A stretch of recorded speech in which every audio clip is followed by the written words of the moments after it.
And let me tell you, if I took notes like this in high school, would have done better.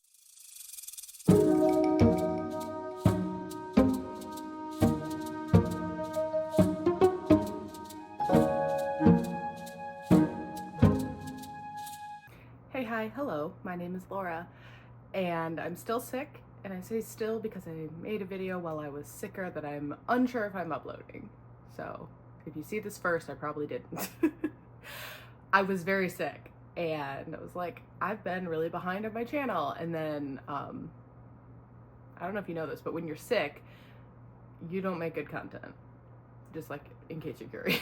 So at least if you're me. I still sound sick. I'm still getting over it, but I'm almost done now. And what are we doing today? We are going to see if we can solve a mystery before the book ends. I said that. So what I want to do, I want to take a mystery and I want to see if I can solve it before the main character does. I also want to finish a book series, and this kind of tied two goals together. This is going to be a spoiler-filled vlog because obviously I can't talk about the book without, or rather, I can't solve the mystery without spoiling the book. So that's the first thing. This will be full of spoilers.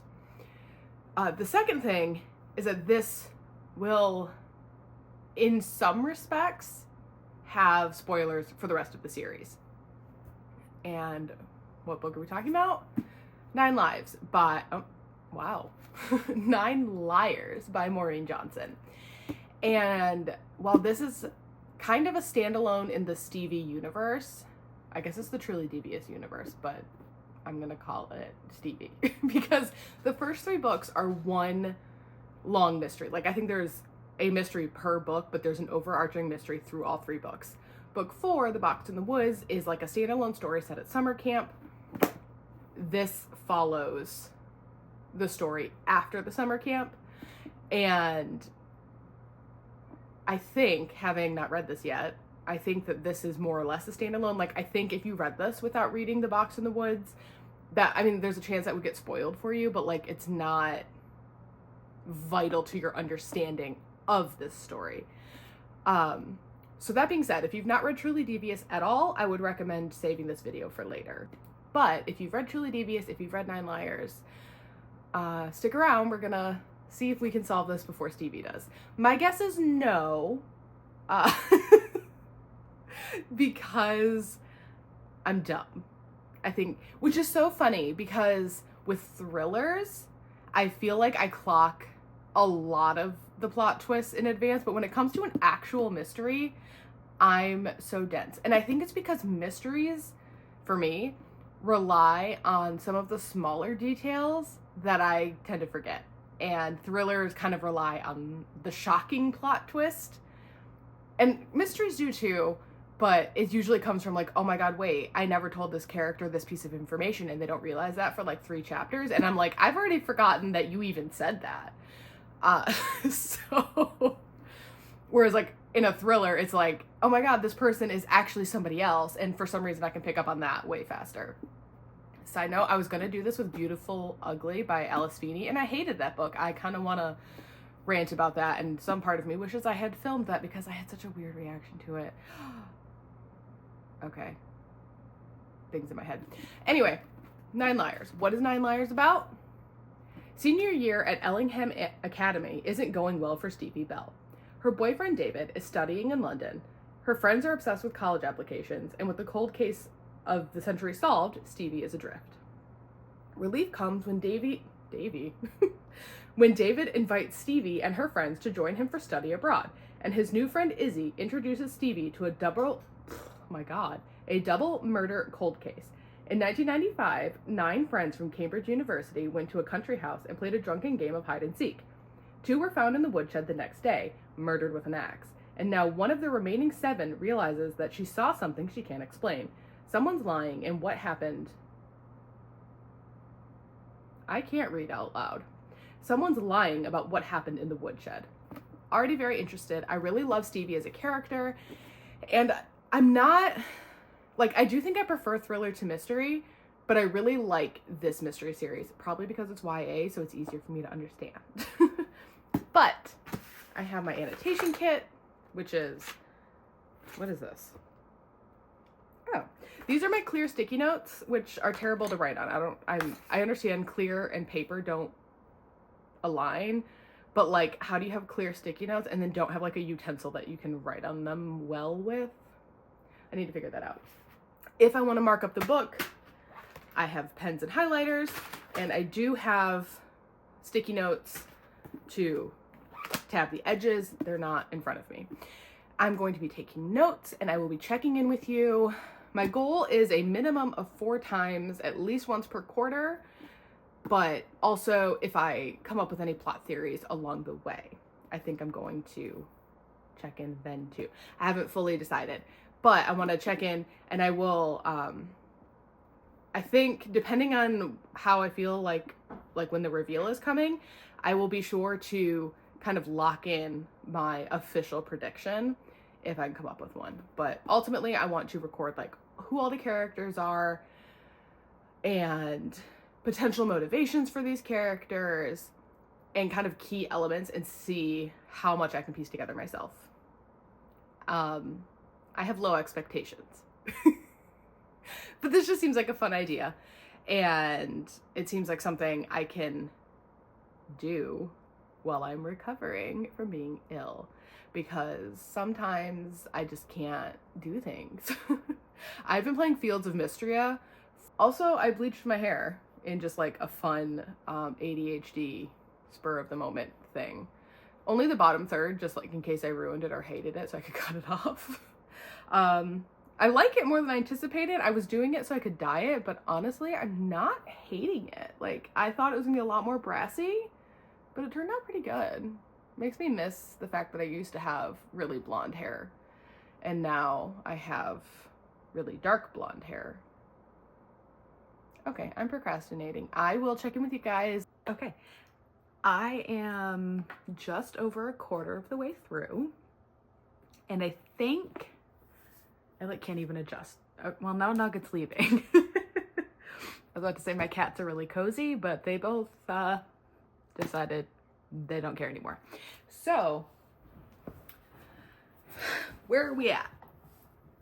I'm at a weird angle. I'm sitting on top of a blanket, and my house is not level at all. Like, I can feel that this property's like angled. I don't own it, I rent, but like, it's wild. Anyway, okay, so how many times am I just gonna use filler words instead of talking? I think we are past the setup. I think I have all of the generic information, and I think going forward, I'm going to be getting the witness statements and like the character alibis and kind of all of that information. So what do we know? There are 9 characters involved. There is Julian, Suze, aka Susanna. Actually, it's the other way around. Susanna, aka Suze. Whatever. Rosalind, aka Rosie. Yash, Sebastian, Theodora, aka Theo, Peter, Angela, and Noel. Although I want to say Noel, but it's Noel, I'm assuming. They are all finishing up. They go to Cambridge together. They are roommates. They are besties. They are super, super close.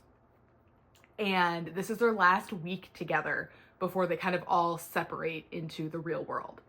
They go to Sebastian's house, which is called Merryweather because he is like 6th in line to the Viscountessy. He's 6th in line to be Viscount. How about that? So it's his property. It's huge. They've come there, I think, like 3 times. So they're all familiar. Rosie has a secret. I'm guessing Noel also knows the secret because there was a scene of the 2 of them talking in private. People were like, oh my gosh, they're finally gonna hook up. But it didn't feel like that. Like, it seemed like they were having an intense conversation. So I think Noel knows. Rosie went to tell Angela, but was unable to do so. Angela now regrets that she did not make Rosie tell her. They end up having a huge game of hide and seek that goes from about 11 p.m. to 2:30 a.m. outside in the rain. The order in which they are found in this hide and seek game is Sebastian, because he's the seeker, followed by Theo, Yash, Angela, Peter, Suze, and Julian. Rosie and Noel were not found. They are later confirmed to be dead. And they find Peter just before 1 a.m. They find Suze at about 1:30. And I believe they find Julian close to 2:30 when they go back inside. I don't know if those times are important yet. I'm just kind of writing down times as I come across them. They hang out downstairs for about an hour before they all kind of start going to bed. And the order that they leave is Peter, Angela, Theo, who does make a pit stop to be a mom and give everybody water. And then, so those three leave. And then at 3:30, we just have Sebastian, Julian, Yash, and Suze. Suze gets in a fight with Julian. This causes Yash to get upset. He goes to the bathroom and is throwing up. At which point Suze sees a flashlight outside, but Noel and Rosie shouldn't have flashlights because they were never found and flashlights were only for seekers. So either they found a discarded flashlight, they had an illegal flashlight, or one of the three who had previously went to bed was outside. Then, let's see, 8:30 the following morning, Theo wakes up at 8:30 in the morning, and she says she's only been in bed for 3 hours, which would imply she got in bed at 5:30. But she left the group gathering before 3:30. So there's like 3 hours where Theo is unaccounted for that's not discussed yet. Theo knows that the center of the stairs creak more than the edges, and she is hardwired to step quietly and not wake her housemates because she tends to be the first one awake, and because they all live together back in Cambridge, so she has a habit of not waking up her roommates. This does leave her a window to have snuck out and done something. So Theo is definitely a potential suspect for me. I finally realized that Rosie and Noel are missing. Between 8:30 and 10 a.m. they finally realize, hey, they never came back. We should go look for them. They find the shed. The door is broken.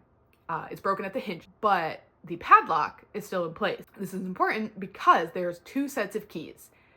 One with the gardener, one with Sebastian. Sebastian made a very big point multiple times of putting the keys down the front of his pants. And it was a well-established fact that everybody knew the doors to everywhere were locked. So no one would have intentionally gone into the shed because they couldn't have gotten in. So whoever killed them clearly broke the door off to hide the bodies in there. Still kind of weird, but like that's obviously what happened. There is a hint there is something valuable in the shed that wasn't stolen. However, in the police report, they say that there was nothing valuable in there, so I do believe Sebastian lied about that. Perhaps because whatever it was not found. And now that I'm thinking about it, okay, I just remembered this. I didn't even put this in my notes. Before they find the bodies, Sebastian grabbed for something by the side of the door, which turned out to be a long-handled axe. He uses this axe to pull down a hidden staircase, and that's when he talks about the valuable thing that's not there, or that's not stolen. However, it's a long-handled axe. In the police report, in the victims, Rosie and Noel were very clearly killed by an axe. That was consistent. The axe normally kept in the woodshed was missing. A long-handled axe was found by P.C. Witzgale in a small stream running through the property. So that axe was in the shed when Sebastian and Theo found the bodies. And when the police came, it was not there. This puts another tick in the Theo box because she would have had the means to do so, because that's like the end of the chapter when they find the bodies. So, and then we jump 12 hours later. So we we miss the in-between. I'm almost done. Then we jump back to 8:30 p.m. Sebastian specifically says that the police said that there was a string of burglaries. This is confirmed in the police statement, so I do believe that's true, but it's possible that he made that up. Sebastian was questioned twice. He's the only one questioned twice. It is his home, so that's not totally crazy. Once I start discussing the locked door, or rather the padlock and the door being broken, Angela suddenly freaks out and runs to take a hot bath. Theo, being the mother of the group, I use that term as like the mother friend, the mother hen. Theo goes to check on her, and Angela tells her, Rosie wanted to tell me something and she wasn't able to, but she seemed very scared about it. And Theo's kind of like, don't worry about it. But then Angela's like, hey, you're being really calm. Why the heck are you so calm? And Theo's like, hey, we're all in shock. So like, I'm just doing what I can do to get by, but like, I'm not calm. I just haven't processed what's going on, which is completely valid unless she's a murderer. Angela then says that she definitely saw a flashlight inside the shed. She went over to go look, and the padlock was still on the door. But when she listened and or tried to get in, she couldn't get in, and whoever was in there wouldn't respond to her. So she doesn't know who it was, but she's confident that that door had an intact padlock and someone was inside. According to the police report, there was a power outage at 2:30. No one could have driven to the property at that point, and there was no traffic, and no one saw anyone on foot. And given that it was a huge electrical storm, that's not totally crazy.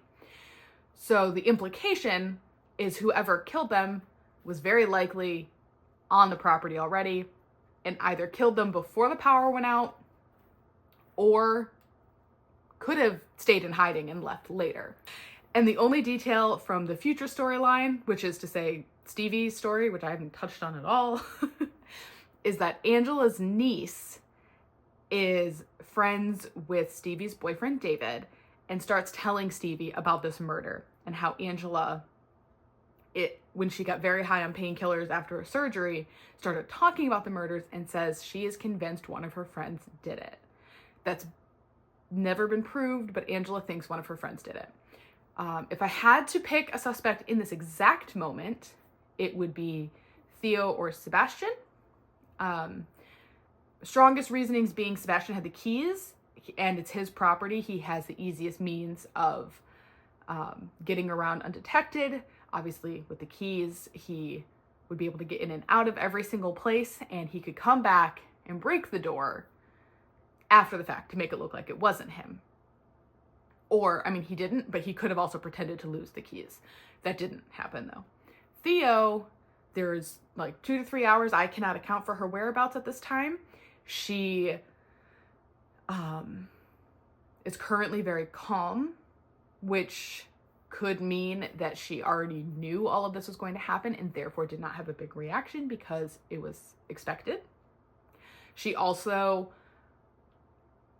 has this ruse of being the mothering one, the caring one, who's kind of taking care of everyone. So like that would immediately have people looking at to her for comfort and support, but not looking to her to be a killer. And she could use that to her advantage. And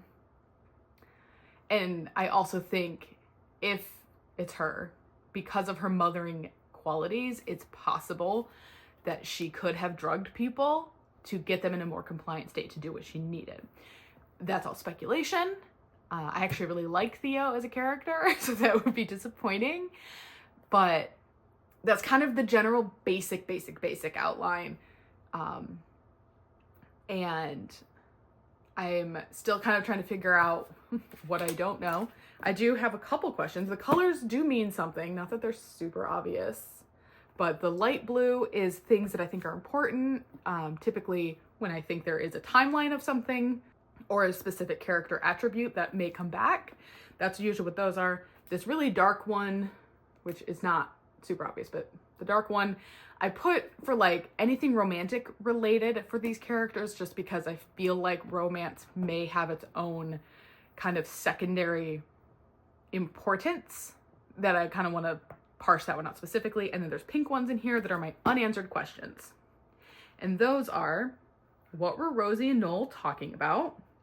They were having this private conversation, Noel leaning down to bend his ear to Rosie's lips. He was leaning low enough, he kept having to slide his glasses up his nose, and whatever they were talking about was intensely private, and Rosie occasionally turned to look up at the windows above. So, like, she was very uncomfortable, and she even says later she saw something that she didn't understand, and I don't know what that is. And she's dead, and Noel's dead, so I don't know if I'll get that answer. I mean, we will, because it's a book, but... and then, assuming that these two things are not, I think they are related, but I don't know yet.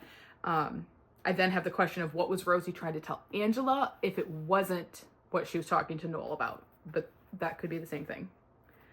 And then lastly, who did Angela see in the barn? And by barn, I mean shed. She could see it so clearly. She had gone up to the door, the lock was gone, and the light was swirling around inside. The flashes had attracted her over to the door.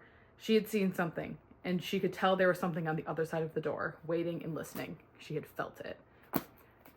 So there's a lot happening, and there's a lot of characters, and I'm very invested. And I'm excited that Stevie's going to take the case, even though Stevie doesn't know that yet.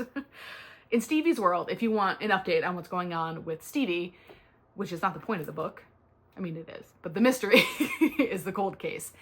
And Stevie has just gone to London for like a week on a study abroad program.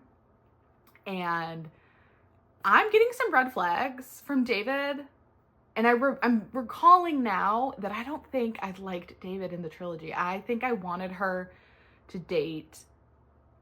I feel like there was like a townie's nephew that was helping her with the original Ellingham case. And I'd have to go get my original books to look, but I feel like there was a secondary love interest who I wanted her with, but was the nephew the bad guy? Because it does seem like me that I would also want her with the person who ended up being, well, no, because he couldn't have been the bad guy because it was from the 1930s. Anyway, I feel like I wanted her with somebody else, and then she ended up with David. But like in this one, he texted her like right when they landed, and was just like, oh, like might be I can't see you right now, like I'll see you in a couple hours, like have fun. And Stevie's like about to cry because she hasn't seen him in months and she really misses him. And then like, haha, it was a joke. And then he's like, it was a joke, like you love jokes. And Stevie's response is, I hate jokes. And I don't know, that didn't feel funny to me. And like, Stevie's a really anxious person. Like, that's not a joke you tell your anxious girlfriend when she just flew across the globe to see you. So that gave me a bad taste, and I'm kind of not vibing with David right now. I know there's definitely some people who are like Team Stevie and Nate. I don't feel that way personally. I wouldn't be pissed if they got together, but I'm not feeling that at all. So anyway, Stevie, Vi, Janelle, and Nate are all in London. I should probably mention that. They all came to do this like study abroad week. David's classmate Izzy is Angela's niece, and she's the one introducing this case to them, and she is very likely going to get Angela involved. I know they're meeting, and Stevie and crew are meeting Izzy and Angela for dinner in an upcoming chapter. And that's more or less it. Stevie's chapters haven't been interesting at all, which is why I haven't talked about them in this 20-minute rant. But I'm excited to see where this goes, like what's going to happen, who's going to be guilty, and how long this is going to take me to actually accomplish, because it's taken me like 2 days. I've also debated, I could read this and then like go back and go through my notes, but I remember taking notes in high school. That method never works for me. So I'm about halfway, almost literally, probably, and the plot thickens, which makes sense. But I have less notes, which perhaps also makes sense. So we started getting the character statements, the witness statements from the night that the murder happened. And we've gotten Angela's, Sebastian's, Theo, Julian, and Sue's. So we're just missing Peter and Yash. Those are the ones I haven't seen yet. And in the midst of all of this, in the present day timeline, Angela has now gone missing. I presume that the murderer responsible for the 1995 murderers is related to Angela's disappearance. I haven't fully committed yet if I'm solving both mysteries, like if I think they were done by a different person. Like this also is assuming that Angela didn't go into hiding, and because like I'm kind of operating under the idea that she might have been kidnapped. But we'll get there. So what did I learn from these witness statements? Angela claims she and Rosie left the house together, but split off, going opposite directions shortly after. She claims that she went to go hide in the garden, but after an hour she moves, and that's when she passes the woodshed. And she tells the police that the woodshed had a lock on it that was intact and nothing looked suspicious. This is presumably a lie because we have heard Angela twice now say that she saw the lock missing. Why she's not sharing that with the police, I don't know. But that's important. I assume. I don't actually know yet. Then Julian and Sue's, they both agree in their statements that they started off together but did separate pretty quickly once they got to the gardens. Peter found Sue's first, and this was about 1:30 in the morning. Sue's did not know the time, but because the detective brought that up, I feel like that will be important. Because why else do I need, like if Sue's didn't know, why do I need to know? So it feels like there's something important there. I also felt important to note that Yash and Peter both got sick after drinking the special whiskey that Sebastian was very desperate to have the group drink. They had been drinking a ton. It's entirely plausible that they just got drunk, or like too drunk, and it was just from drinking so much that they threw up. But I do think it's important that in one of these witness statements, it was specifically mentioned that they both got ill. So I'm wondering if there's something more to that. Then in the present day timeline, Izzy brings Stevie and her friends over to meet Angela, and Izzy eventually is just like, oh, and by the way, let's talk about that night that your friends got murdered. Like, just casually, let's just do that. And Angela is very uncomfortable, but she does talk to Stevie a little bit. And then the next day, Angela goes missing. So Izzy has Stevie come over to investigate this. And something that I felt was very important to note is when they were looking around the house, Stevie makes a point of saying Angela had a really bougie toothbrush, something that would probably come with an app, and she didn't take it with her. Her house doesn't look like she'd been kidnapped, but the fact that she didn't take anything with her is very suspicious, including this very bougie toothbrush. But then, when they're going through the trash, Stevie notes that Angela bought a toothbrush from Boots. Is my cat on the counter? Okay. Well, that's my life. Anyway, why would she buy a cheap toothbrush if she had a nice toothbrush? She doesn't specifically say that the bought toothbrush is cheap, but when you have a bougie toothbrush, you're not buying that from like your local pharmacy. So I clocked that. Stevie hasn't clocked that yet, which is weird. So either that is an editing error or it's important, and I'm leaning towards important. So that's really all I know about what's going on in the current day. Izzy has now reached out, and we've met up with Suze, Yash, and Peter, and maybe Theo. I can't remember, but she met up with a group of them to discuss Angela's disappearance because Angela wanted to see them, and then she goes missing, which is the other reason why I think whoever is behind the murders is also behind Angela going missing. I think they have to be related. But then the final two witness statements that I read, actually, before I get to that, something else I noted that is very important is that Suze made a statement to say that she is very allergic to cats and that she breaks out in hives. This has not come up yet, but it feels like a Chekhov's gun. So I am expecting the fact that cats make her break out in hives to be important. Worth noting, Angela has a cat. So something's going to happen there. I don't know what, but something. And then back to the last witness statements. It's noted that it's noted to me, Theo did not mention to the police in her witness statement that Sebastian used the long-handled axe to pull the crawl space stairs down from the ceiling. They asked if they touched anything else, and she says no. But we know that when they went into the attic, when they first thought it was a burglary, he takes the long-handled axe and uses it to pull the string to pull the stairs down so he can go up there and check to see if anything was stolen, which allegedly it wasn't. We still don't know what's up there. But that axe is one that was presumably found in the river. So they touched the axe, and she deliberately doesn't say that, and she doesn't mention that they looked in the attic. That has to be important. We don't know why that she lied.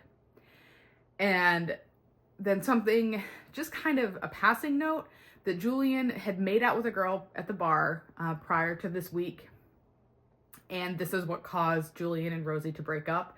I'm under the impression that Rosie left him, but I don't have that concrete yet. That's just kind of the vibe I'm getting.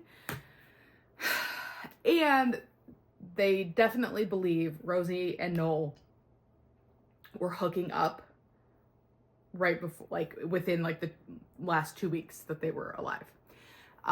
Because we know that Rosie and Noel were having a secret conversation, presumably about whatever information Rosie had that she hadn't shared yet with Angela, I think that they were not trying to date and that she was confiding in him.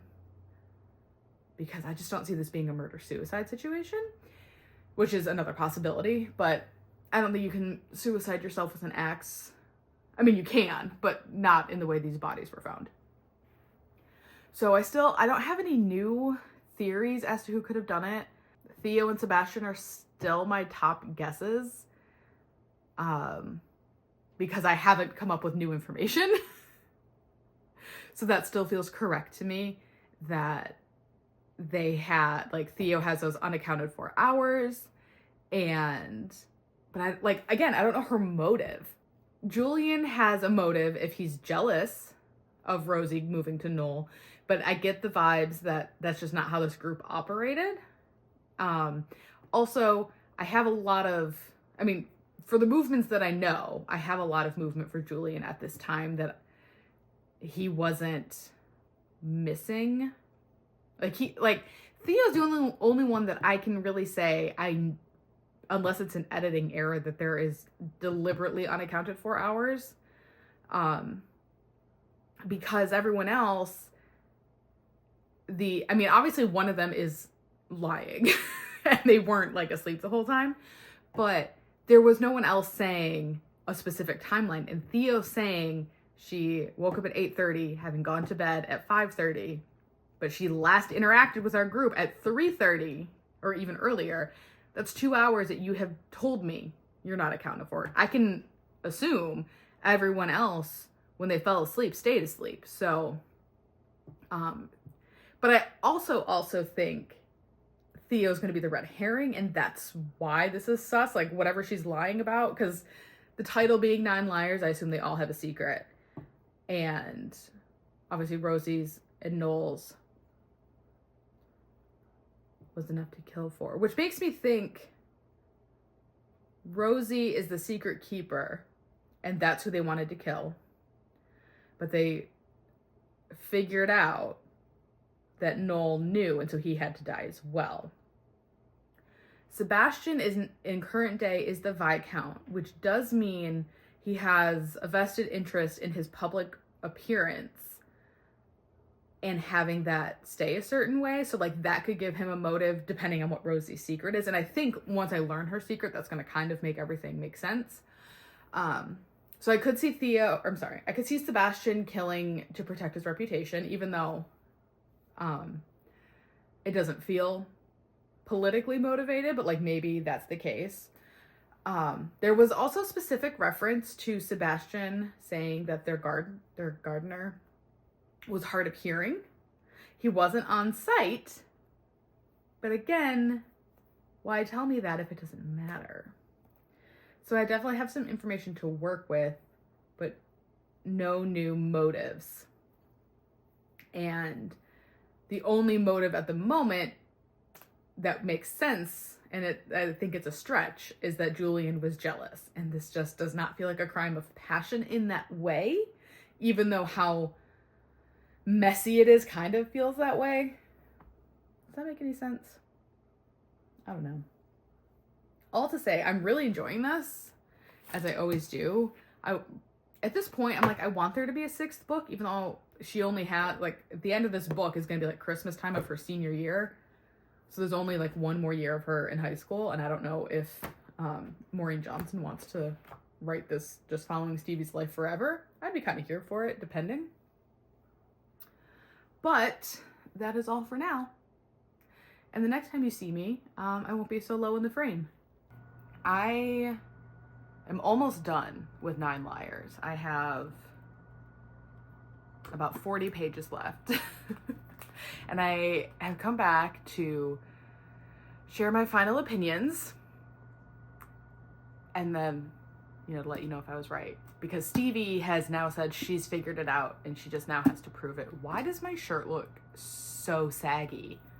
I mean, it's oversized, like it's a bad shirt, but like it looks so much worse than it is. Anyway, so what I'm running into is I cannot determine the motive, which is making pinning a suspect really difficult. What I have since learned is the girl who Julian hooked up with and then Yash the day after, she was found dead in a river. Angela knew about this and I think was a little concerned about that fact. And that appears to be relevant. I still don't know how. I mean, I'm guessing the same person murdered her, but like even my notes are just so unhelpful. There's potentially relevant deadly mushrooms growing on the grounds.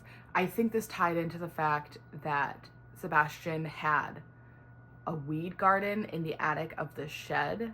I think that's all the relevance that is going to have, and I'll get to the weed shed in a second. I reiterated that Yash had a crush on Rosie or Theo. I am still not convinced who he had a crush on, if any of them, honestly. And I speculate that Yash may have killed Rosie out of jealousy because if she left Julian and was then theoretically going to hook up with Nate, maybe Yash kind of was just like, I'm sick of this. I'm going to kill them because okay, so here's my theory for it being Yash. So Yash finds out that the girl that he is hitting on at the bar, this Canadian, she's not Canadian, but that's not important. He's hitting on her, finds out Julian hooked up with her. He is now, so he's been stated to be unlucky in love. So he decides to kill her because he realizes nobody likes him.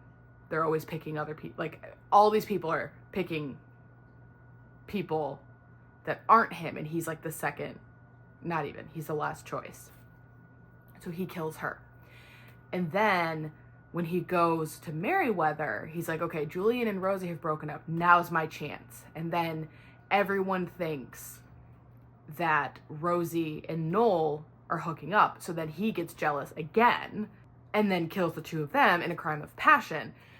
And then in present day, kills Angela when Angela realizes that they're all connected. So that's my theory for Yash. I don't feel like I know enough about Yash to make that compelling enough, but he is the only one I've come up with for a motive. And I have a secondary motive of maybe Theo, because again, I've been suspecting Theo this whole time, and I think I'm suspecting her on what is basically a typo. So make of that what you will. But then I'm like, okay, well, maybe Yash killed to help Theo. But that doesn't feel right. That doesn't have as much motive. I don't currently have any reason to suspect that there are two murderers or like accomplices or anything. So that one doesn't feel right, but it has a possibility. I then mentioned that everyone has a lie and then proceeded to come up with 4 lies, not 9. Although I did get an answer for that in the end. But my main lies were that Sebastian is lying about the attic and the shed. Angela is lying about seeing the lock go missing. She lied to the police about that. And she didn't really tell all of her friends. She told some of them, but not all of them. Julian is a liar because he's constantly cheating on anyone he dates. And Theo is a liar because she also knew about the attic and lied about it. And these hours that are not accounted for that I'm fixated on, but again, I think this is a typo. The rest of them, I didn't have anything concrete. It is later discovered that Sebastian told everyone about the weed in the attic, and him and Theo and the 9 all agree that if the cops investigate the attic, which they would, they're going to find the weed and they're going to arrest Sebastian because it was the 90s. Granted, you'd probably still be arrested for growing that much weed in a place where it's not legal, but like doubly so when it was legal nowhere ever. So they all agreed to remove the weed. So they are all accomplices to altering the crime scene. I don't think that's really going to matter, but it kind of gives a reason that they did all agree to lie. So that's kind of all I got there. And my last note, and ultimately where this is all going to go, Angela has been talking about a button.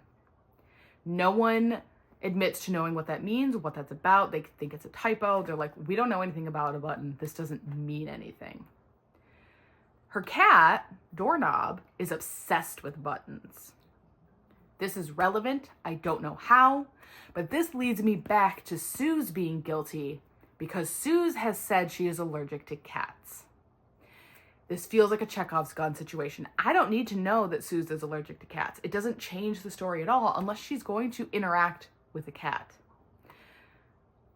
So whether she's allergic or not is kind of irrelevant to me because I think her being allergic is her way of saying I couldn't have done anything at Angela's house because the cat, you know? So I don't think either she's not allergic or she is and she just lied. It's like using it as a reason to not be caught. So Yash is the only one I can come up with a motive for. There's 7 suspects and I have a top 4.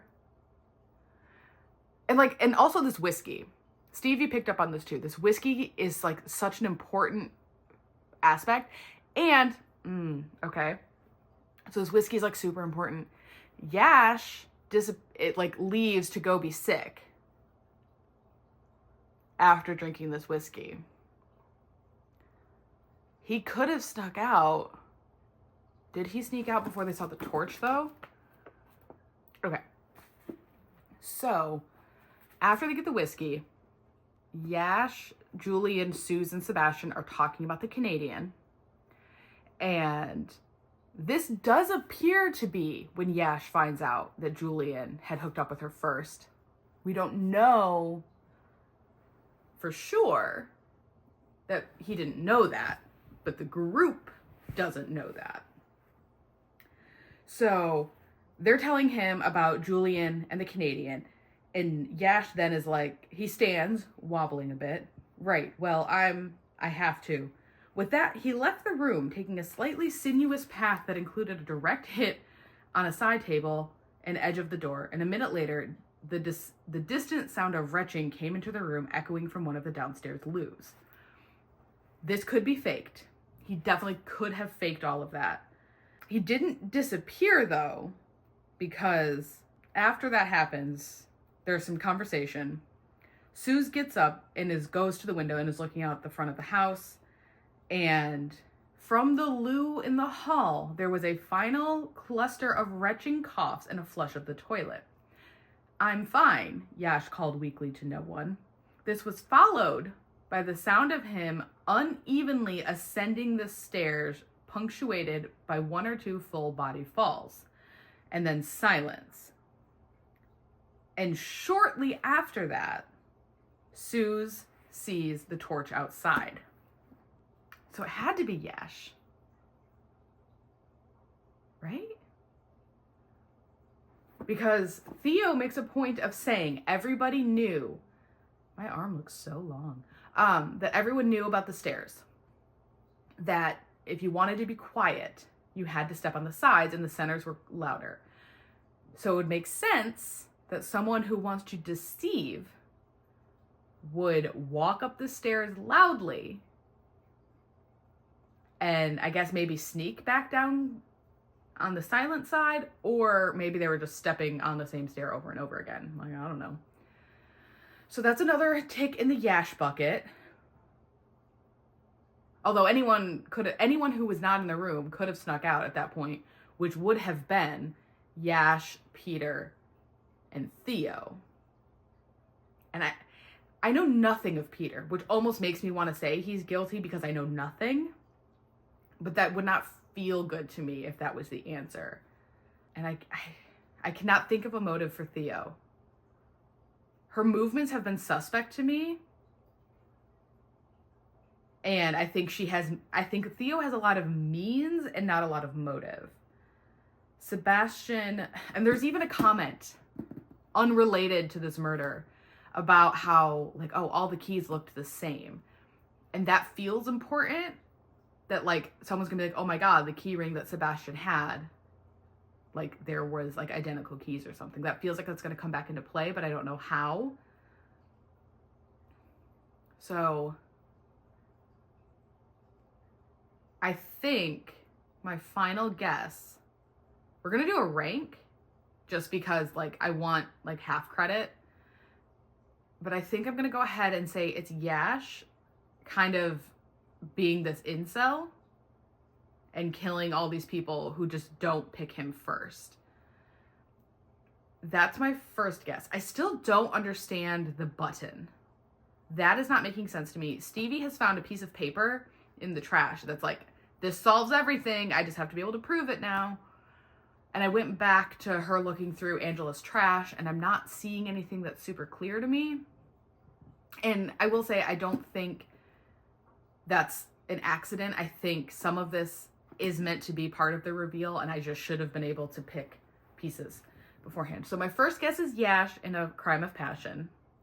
My second guess is Theo. I cannot come up with a motive, but I feel like she has means. And my third is Sebastian.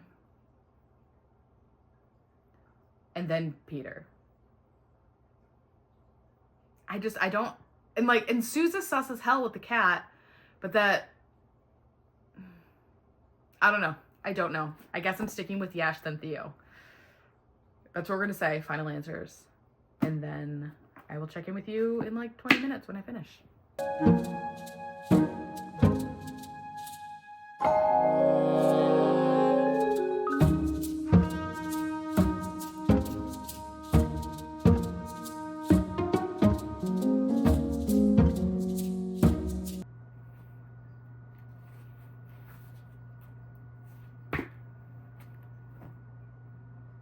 I'm not done yet.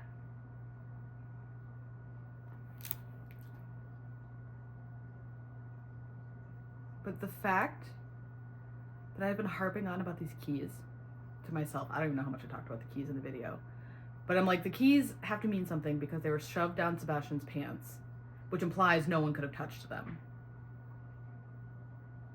And this chapter just ends with Stevie pointing out to Peter that the whole reason Sebastian couldn't open the cabinet because he was so drunk, and then Peter goes to help him, and then Peter is able to open the cabinet because Peter switched the keys. And did I not just say that the keys, they all look the same, and like that matters, okay? I figured that out. I didn't make the Peter connection. And I also just said, not knowing anything about Peter made him sus as hell. He also got sick and went to bed early. And put him fourth. So if he's not, I mean, at this point I don't want him to be guilty because I came up with better solutions. I'm gonna be so annoyed.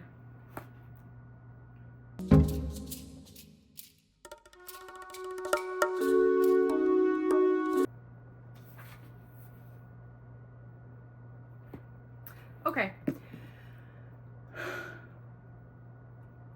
I hate David.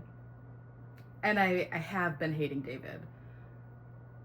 And the way this ended is primed for a book 6 because of Stevie and David. Because, like, it feels like a cliffhanger, but not one that matters. Like, okay, I'm not even talking about the murder anymore. This is just me complaining about Stevie and David. David has been so frustrating because he's jealous that Stevie has a direction and he doesn't. But he's never done anything in these books to, like, act like someone who cares. So it's weird. And then he breaks up with Stevie. And then he's like, oh, I'm so sad. I'm so drunk. I'm so sad. And then he hooks up with someone. And then the book ends. So Stevie's still in London. That's not been resolved. This really feels like there is a part 2. But I don't even think she's announced another book. Right?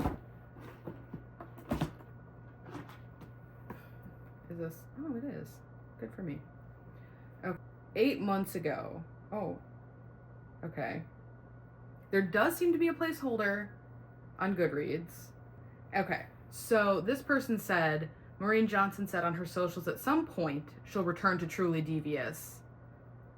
But, like, it doesn't seem to be official. But it sounds like someone at Paley Fest, and by that I mean Y'all Fest, said that Maureen Johnson said she's in the process of writing writing book 6, and she's hoping for a winter 2026 released.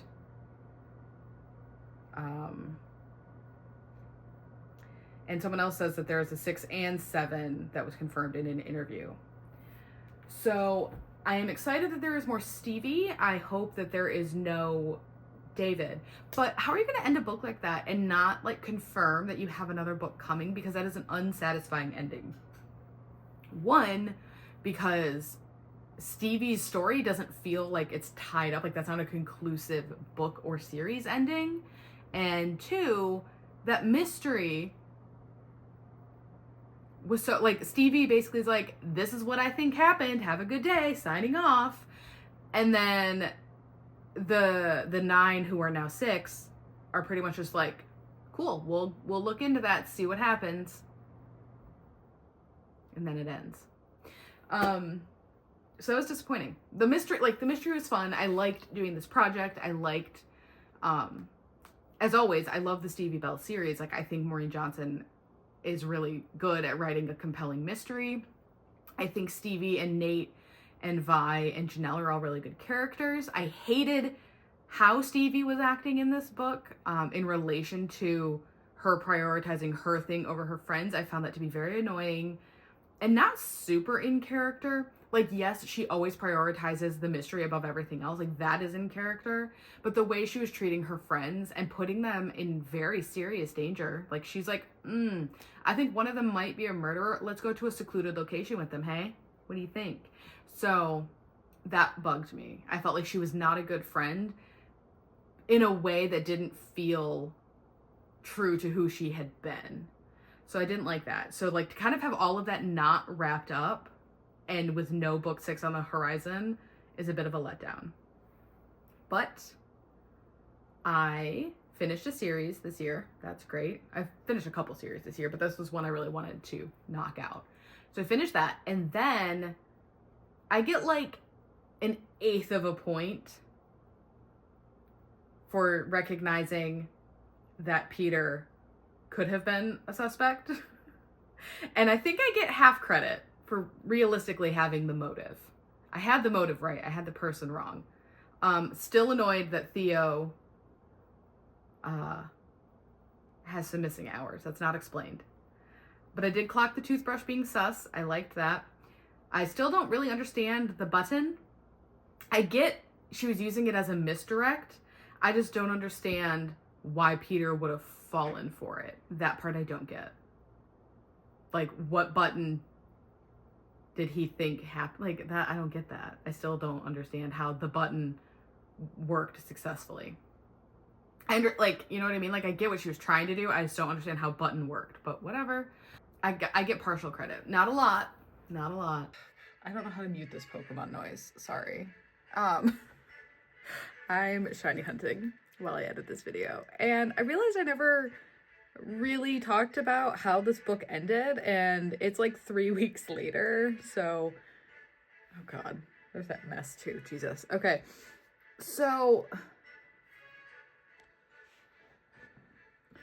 what had happened is that I can't hold this level to save my life.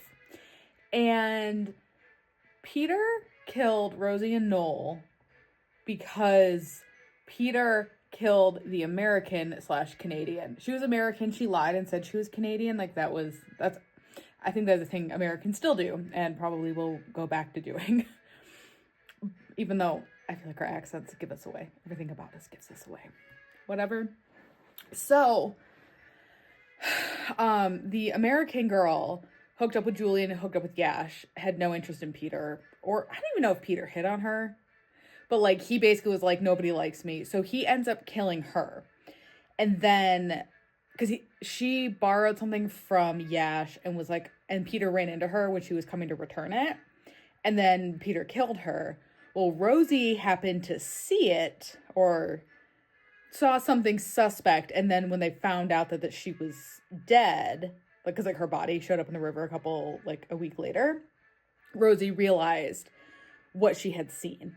So that's why Peter killed her. And then Rosie was telling Noel, so Peter killed Noel. I believe that. I don't know for sure if he knew that Noel knew or if he just assumed Noel knew. So that's what happened, which is why I gave myself credit for getting the motive right, because I got the gist of it right, just the wrong person.